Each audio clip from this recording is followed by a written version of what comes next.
Hello and welcome to DD India. I'm Munmun Bhattacharya and you are watching Connecting the Dots, a show that does a deep dive and connects the dots to get you the big picture of raging global issues.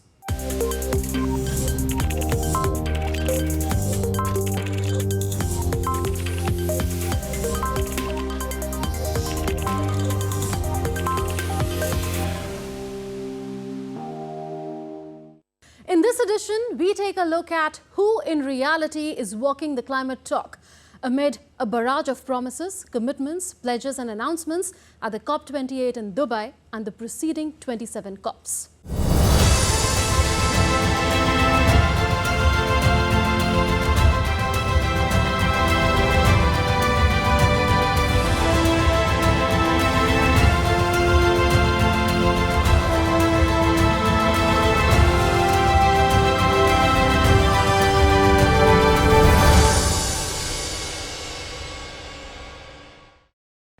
The world is in Dubai for COP28. The COP stands for Conference of the Parties to the UN Framework Convention on Climate Change. But what exactly does that mean and why is it important? Well, UNFCCC was the first global treaty reached in 1992 to explicitly address climate change. It established COP, an annual forum for international discussions. COP aimed to stabilize the concentration of greenhouse gases in the atmosphere. COP is the supreme decision-making body on climate issues. All states that are parties to the convention are represented there. It meets every year unless the parties decide otherwise. The first COP meeting was held in Berlin, the capital of Germany, in March 1995. And since then, COP meetings have by and large been an annual affair. The COP presidency keeps rotating among the 5 recognized UN regions, that is Africa, Asia, Latin America and the Caribbean, Central and Eastern Europe and Western Europe and others. And in 2023, as you know, the COP presidency is with the United Arab Emirates in Asia. So what happens at these COP meetings? At COPs, nations convene to collectively combat the climate crisis. They discuss ways to restrict the global temperature rise to 1.5 degrees Celsius. They discuss ways to support vulnerable communities impacted by climate change. And they discuss how to reach the collective goal of net zero emissions by 2050. So that is the overarching umbrella under which global climate action takes place. At every COP, we hear from countries on their commitments and pledges. We hear from them on new initiatives and new funds. But are countries really walking the climate talk? Take India, for instance. What did it do at the first COP? Did its climate narrative evolve over the years? And has it truly shown climate leadership, particularly in the last decade? From the very start, India has been a supporter of fair allocation of climate change responsibilities. At COP1, countries agreed that the commitments in the convention were insufficient to combat climate change. They agreed to have a process where stronger commitments could be negotiated. So what did India say at the first COP? India proposed 20% cut in carbon dioxide emissions of the industrialized countries by 2005. Its stand was that industrialized countries must start reducing emissions so that developing countries get the space they need to increase their emissions. This was crucial because developing countries were at stages of development that were far behind that of developed nations. Developed nations are historically responsible for high greenhouse gas emissions in the atmosphere, and hence it is only fair that they take commensurate responsibility for reducing such emissions. India has always stuck to that stand. In 1997, at COP3, in the Japanese city of Kyoto, the Kyoto Protocol was adopted by consensus. It set binding emission targets for 37 industrialized countries, economies in transition, and the European Union. Together, they had to reduce greenhouse gas emissions to an average of 5% from 1990 levels until 2012. And later, under the same protocol, many such countries committed to reducing these emissions by at least 18% from 1990 levels in the 8 years from 2013 to 2020. India endorsed the Kyoto Protocol, but as a member that carried no responsibility towards emission mitigation. India said It intended to participate fully in the global efforts to protect and improve the environment, but this would be done without hindering its development process. So what did the developed countries do? Well, the United States, the highest per capita emitter, as per 2019 figures, was effectively an outlier. It signed the Kyoto Protocol but never ratified it and later withdrew its signature. So that was the level of its commitment. In 2002, India hosted the COP8 in New Delhi, the only COP it has hosted so far. India made the point that developing countries need to be helped with financial resources. And so, this is what was agreed at COP8. They agreed on principles for the financing of a fund to help the poorest nations cope with the effects of climate change. This means that over the years, India has been representing the voice of developing countries and resolutely defending their interests where needed. Cut to 2015, the year Paris hosted the COP21. That COP led to the most significant global climate agreement to date, the Paris Agreement that requires all countries to pledge to reducing emissions.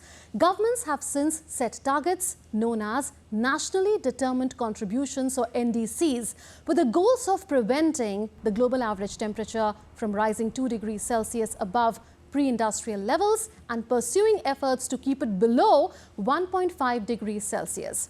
It also aims to reach global net zero emissions, which means the amount of greenhouse gases emitted should equal the amount removed from the atmosphere in the second half of the century. That was a landmark COP for global climate negotiations, but also for India's leadership. India added a new lexicon to its climate narrative: climate justice, a lexicon that captures the essence of what the developing world needs in order to combat climate change. It means that the developed world must pay for climate mitigation and adaptation in the developing world, and also transfer expensive technology that developing countries need to make their transition to low-carbon economies. So how is India delivering on its nationally determined contributions? India is one of the few economies in the world that is on track to meet its NDC targets. Do you know that India has 17% of the world's population, but its share in global carbon emissions is less than 4%? India has already achieved the targets related to emissions intensity 11 years ago. India has achieved non-fossil fuel targets 9 years ahead of schedule. And India has not stopped there. Its target now is to 1. Reduce its emissions intensity by 45% by 2030, 2. Increase the share of its non-fossil fuels to 50%, and 3. Continue to move towards the goal of net zero by 2070. On the sidelines of that summit in Paris, another epochal change was taking place. India joined hands with France to launch the International Solar Alliance, or ISA. The idea behind ISA was simple: tap the sun for solar energy and develop and deploy cost-effective and transformational energy solutions around the world. At the very first assembly of ISA, the idea of One Sun, One World, One Grid initiative was put forth by the Indian Prime Minister. The idea was to connect energy supply across borders. In 2019, Indian Prime Minister Narendra Modi announced a new initiative at the United Nations Climate Action Summit in New York, the Coalition for Disaster Resilient Infrastructure, or CDRI. It was a novel idea. Its aim was to help countries upgrade their systems to develop resilient infrastructure, or infrastructure that is resilient to natural hazards and climate catastrophes, such as cyclones, floods, tsunamis, and earthquakes. CDRI has been working since then as a partnership of governments, UN agencies, multilateral development banks, private sector, and knowledge institutions. But consider the scale of the challenge as it stands today. Here are some estimates in a CDRI report. Potentially, the world loses well over $300 billion worth of infrastructure assets every year to climate change and natural hazards. If you add the toll that buildings take, that annual figure goes in the range of over $700 to $850 billion. Add services lost to it, and the number crosses $1 trillion every year. So India thought of a solution that no one else had thought before. In 2021, it was the UK's turn to host the COP26. The action moved to Glasgow. During COP26, a new initiative took birth at the World Leaders Summit. Called IRIS, or Infrastructure for Resilient Island States, it was co-curated by small island developing states and the CDRI partners. Its vision was to promote resilient, sustainable and inclusive infrastructure development in small island developing states. Here too, India was a prime mover. A year later, the Indian Prime Minister launched the Life Movement. It was an idea that he had introduced at COP26. So what is life? The idea promotes an environmentally conscious lifestyle that focuses on mindful and deliberate utilization instead of mindless and wasteful consumption. This initiative too was a first of its kind. It aimed to create and nurture a global network of individuals called Pro-Planet People. It aimed to create an ecosystem that will reinforce and enable environmentally friendly behaviors to be self-sustainable. Cut to 1st December 2022, India assumed the presidency of the Group of 20 nations for the first time. Facilitating energy transition became one of its presidency's key focus areas. It heard out the voice of the Global South through 2 summits. It mainstreamed their concerns regarding climate change in G20 discussions and outcomes. G20 member countries agreed to mainstream lifestyles for sustainable development. And India managed other substantial breakthroughs too. It got all to agree on a brand new Green Hydrogen Innovation Centre steered by ISA. It also launched the Global Biofuels Alliance. India's G20 presidency estimated that billions of dollars are not enough to help developing countries make the necessary energy transition. It called for an annual investment of over $4 trillion instead. The summit under India's leadership also called for a Green Development Pact for a sustainable future. At the COP28 in Dubai, it was time to remind the world again about climate justice, and India did exactly that. साथियों, पिछली शताब्दी की गलतियों को सुधारने के लिए हमारे पास बहुत ज्यादा समय नहीं है। मानव जाति के एक छोटे हिस्से ने प्रकृति का अंधाधुंध दोहन किया, लेकिन इसकी कीमत पूरी मानवता को चुकानी पड़ रही है। विशेषकर ग्लोबल साउथ के निवासियों को सिर्फ मेरा भला हो, ये सोच दुनिया को एक अंधेरे की तरफ ले जाएगी। इस हॉल में बैठा प्रत्येक व्यक्ति, प्रत्येक राष्ट्राध्यक्ष बहुत बड़ी जिम्मेदारी के साथ यहां आया है। हम में से सभी को अपने दायित्व निभाने ही होंगे। And then came the announcement of a Green Credits initiative, a campaign that moves beyond the commercial mindset of carbon credit and creates a carbon sink with public participation. Here's Prime Minister Narendra Modi explaining it himself at the COP28 summit. जैसे एक उदाहरण मैं देता हूं, degraded Westland का है। अगर हम ग्रीन क्रेडिट के कंसेप्ट से चलेंगे तो पहले डिग्रेडेड वेस्टलैंड के इन्वेंटरी बनाई जाएगी, फिर उस भूमि का उपयोग कोई भी व्यक्ति या संस्था वॉलेंटरी प्लांटेशन के लिए करेगी और फिर इस पॉजिटिव एक्शन के लिए उस व्यक्ति या संस्था को ग्रीन क्रेडिट दिए जाएंगे। ये ग्रीन क्रेडिट फ्यूचर एक्सपेंशन में मददगार होंगे और ये ट्रेडेबल भी हो सकते हैं। ग्रीन क्रेडिट की पूरी प्रक्रिया डिजिटल होगी, चाहे वह रजिस्ट्रेशन हो, प्लांटेशन हो, वेरिफिकेशन हो या फिर ग्रीन क्रेडिट जारी करने की बात हो। So the last decade particularly has been the decade of proactive climate action by India. It has been the decade of India's global leadership on climate action too. While India is walking the climate talk, are developed nations doing enough?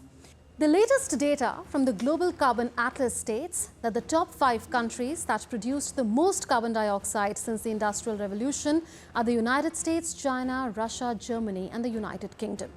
While we have seen the US no-show on Kyoto Protocol in the past, if Donald Trump were to return in January 2025 as the US president, US might no longer be interested in climate action again, as Trump, as US president, had pulled the US out of international climate treaties which previous administrations had signed. Let's now see what the UK is doing. Britain has made a major U-turn in its climate commitments. It says the government will extend the deadline for the sale of new petrol and diesel cars by 5 years. The earlier deadline was 2030, but now it is 2035. The EU passed a law effectively banning the sale of new carbon dioxide emitting cars from 2035. But Poland has appealed against that phase-out and other climate laws to the bloc's top court. So there could be a spanner in the works there. Germany's Federal Environment Agency says the country is most likely to miss the target of cutting greenhouse gas emissions by 65% by 2030. The UAE, which is hosting the climate summit this year, is the member of the Organization of Petroleum Exporting Countries, or OPEC. UAE is among the world's 10 largest oil producers. But at the same time, it must be credited for the operationalization of the Loss and Damage Fund on the very first day of COP28. The fund aims to help the most vulnerable countries fight climate change. UAE has also unlocked innovative financial mechanisms to support such countries. But clearly, in terms of the body of work and strategic thinking in the past 1 decade, if there is one country that has shown exemplary climate leadership, it is India, with its innovative ideas, consistent advocacy, and by walking the climate talk. India wants to host COP33 in 2028. Will that be the next big opportunity for it to scale new heights with its solution-oriented climate leadership? There is every reason to believe so. Time for a breather. Coming up on Connecting the Dots, what's behind China's mysterious wave of pneumonia that has gripped an unusually high number of children? And should the world be worried?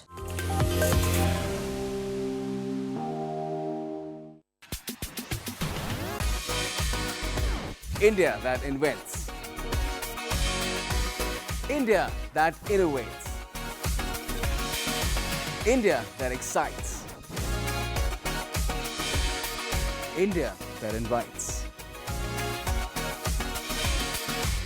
Land of possibility.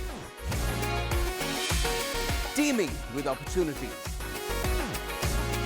Watch India Ideas each Thursday, 8 p.m. only on DD India.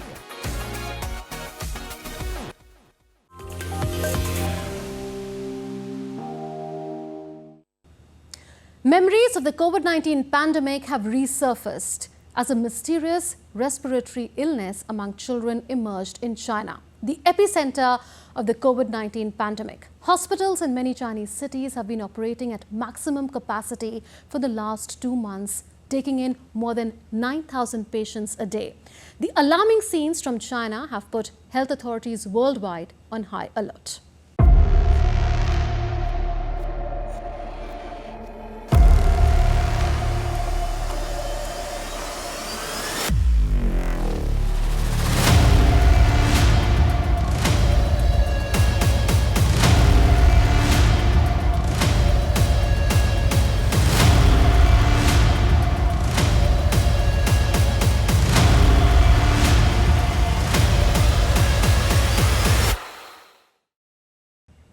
There is a new health scare. For months, China has been reporting an increase in respiratory illnesses. This time, it is children who are predominantly affected. Chinese media reports have described crowds of children and anxious parents at hospitals. They show children and even babies wearing oxygen masks, lying on hospital beds. They show crowded waiting rooms and long queues at hospitals. Social media images from China are a heart-rending deja vu, with photos of young children connected to intravenous lines receiving fluids in overcrowded hospital waiting rooms. All is not well in China. Having seen up close China's non-transparent behavior during the COVID-19 pandemic, when it stonewalled requests from it for information and credible data, this time, the World Health Organization decided to get on the front foot.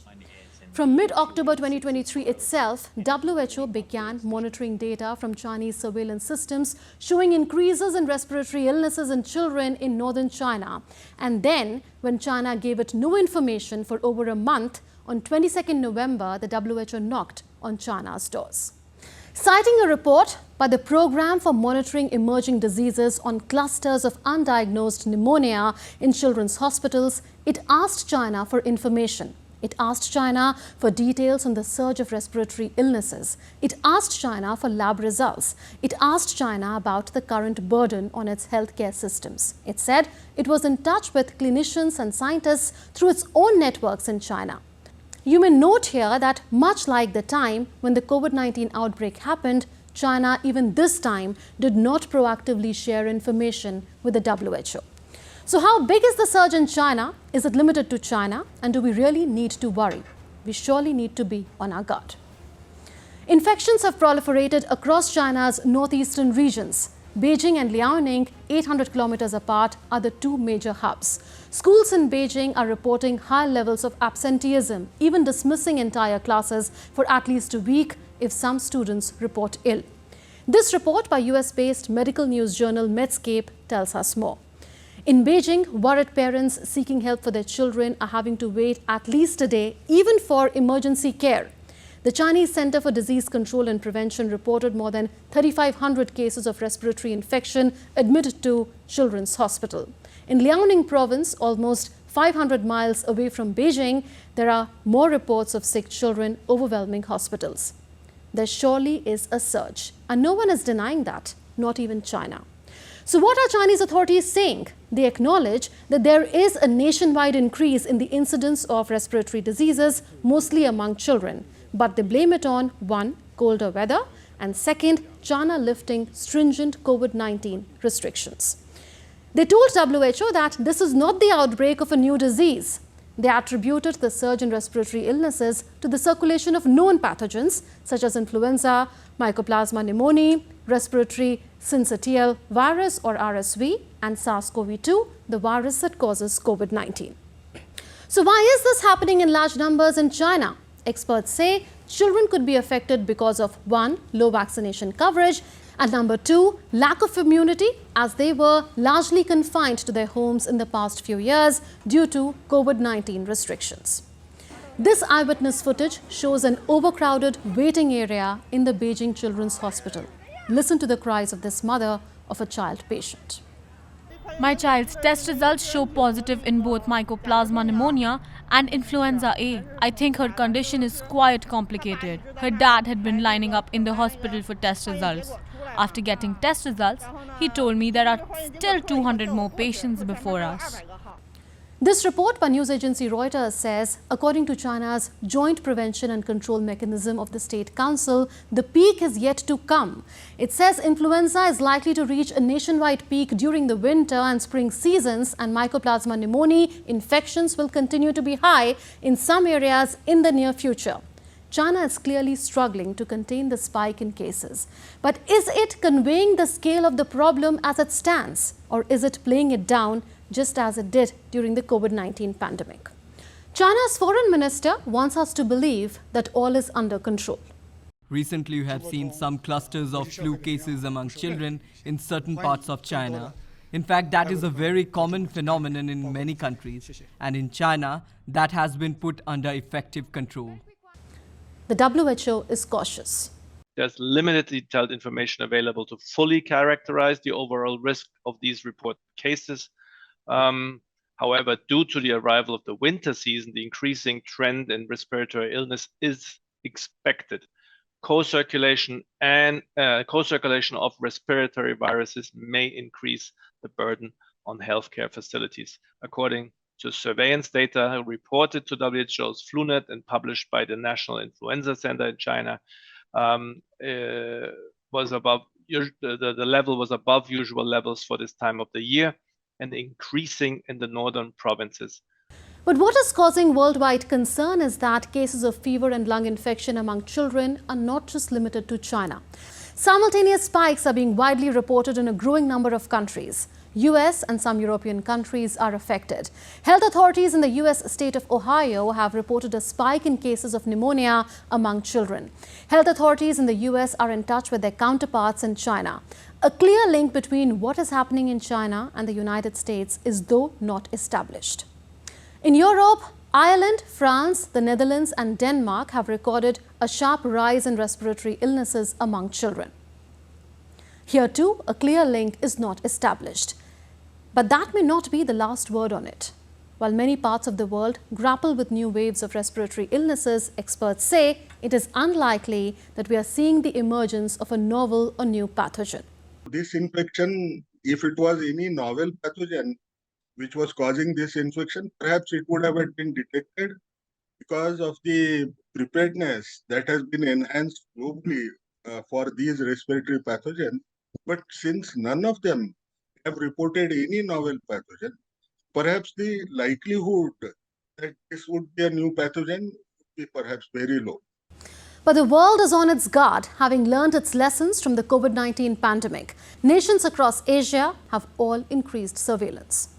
India is taking no chances. The Government of India has asked states and union territories to immediately review public health and hospital preparedness measures. India's Health Ministry said, as a matter of abundant caution, it had proactively decided to review the preparedness measures against respiratory illnesses. But there is another cause for concern around what is happening in China. There are concerns that the bacteria, Mycoplasma pneumoniae, one of the common causes of pneumonia, may have developed resistance to antibiotics, even though the infection it causes spreads easily through contact with droplets from the nose and throat of infected people or simply by sneezing and coughing. But there is hope this can be addressed. There are stray reports of drug-resistant Mycoplasma pneumoniae with the range of antibiotics that are available.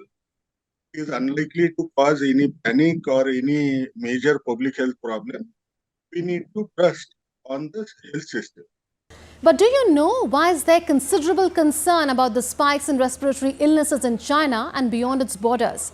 That's because the world does not trust China. The experience of various countries with the COVID-19 pandemic was so bitter that civil society has started raising red flags. In the United States, 5 Republican senators led by Marco Rubio have asked President Joe Biden's administration to ban travel between the United States and China. So what did China do after the COVID-19 pandemic that has led to a trust deficit towards it? Let me take you back in time. 1. China did not inform the WHO immediately after the COVID-19 outbreak. 2. There were mysterious deaths, disappearances and forced escapes of whistleblowers from mainland China. 3. China tried to influence the investigation into the origins of the pandemic by a WHO team of investigators. 4. China played a key role in deciding who the investigators would be. 5. China chose investigators that had a conflict of interest. 6. China never gave unrestricted access to investigators. It never did, despite repeated pleas by the WHO. Even though a new investigation team was formed by the WHO, China never gave it access to original samples, raw data, its laboratories and research institutions operating in the area of the outbreak. 7. China told the world only its version of the truth. It claimed the outbreak happened in the Wuhan Sea market, but said it does not know how it jumped to humans. So WHO experts got no access to original samples to investigate if the virus leaked from a lab accident in a Chinese laboratory. To put it simply, China has a checkered record of suppressing information and, as per some accounts, even destroying evidence linked to the origins of the COVID-19 pandemic. But here is what people in China and around the world need to do: not drop their guard. Keep asking the relevant questions of Chinese authorities, WHO and the national and local authorities, and practice COVID-appropriate behavior where needed. That's it then in this edition of Connecting the Dots. We'll see you next week with more raging issues. Until then, it's a goodbye from all of us here in the Delhi newsroom. Take care and stay safe.